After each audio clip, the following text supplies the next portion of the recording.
नमस्कार, रेसिपी आणि बरंच काही आपल्या मराठी यूट्यूब चॅनलवरती आपलं मनापासून स्वागत आहे।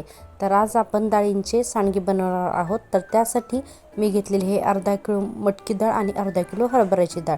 तर दोन्ही डाळी निवडून स्वच्छ एका कपड्याने पुसून घेतलेले आहेत। डाळी धुण्याची अजिबात गरज नाही।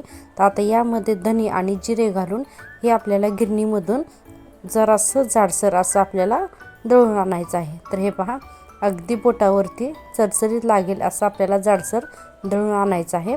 याला खूपही याची पावडर किंवा पिठाप्रमाणे दळून आणायचं नाही। तर सांडगे बनवण्यासाठी आता आपण याच्यामध्ये काही मसाले घालूयात।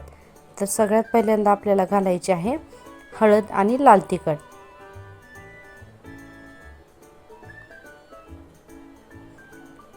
आता घालते मी मीठ आणि हिंग।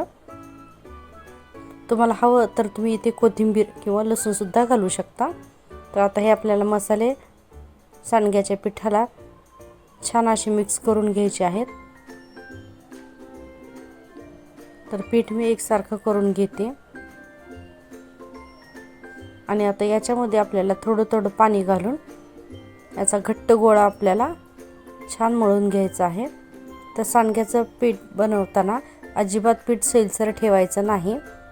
सांडगे घालताना आपल्याला हात पाण्यामध्ये घालून म्हणजे ओल्या हाताने आपल्याला सांडगे घालायचे असतात।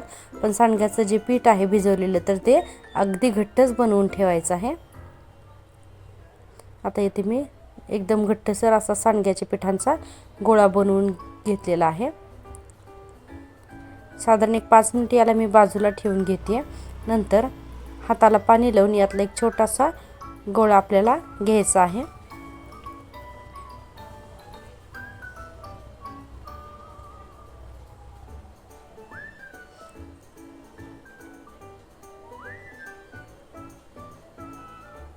थोडं थोडं पीठ आपल्याला हातामध्ये घेऊन आता याचे आपल्याला सांडगे करायचे आहेत।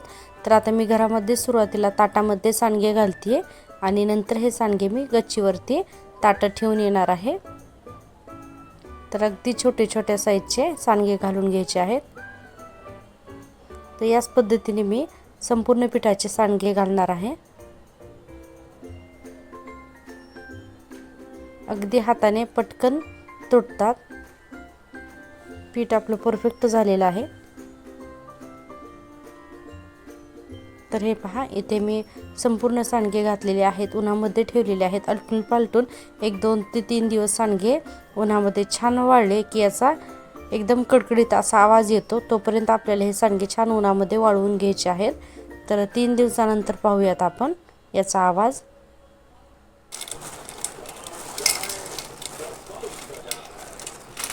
तर आपले सांडगे परफेक्ट झाले आहेत। तर रेसिपी आवडल्यास प्लीज चॅनलला लाईक, शेअर आणि सबस्क्राईब करा। व्हिडिओ पाहिल्याबद्दल थँक्यू।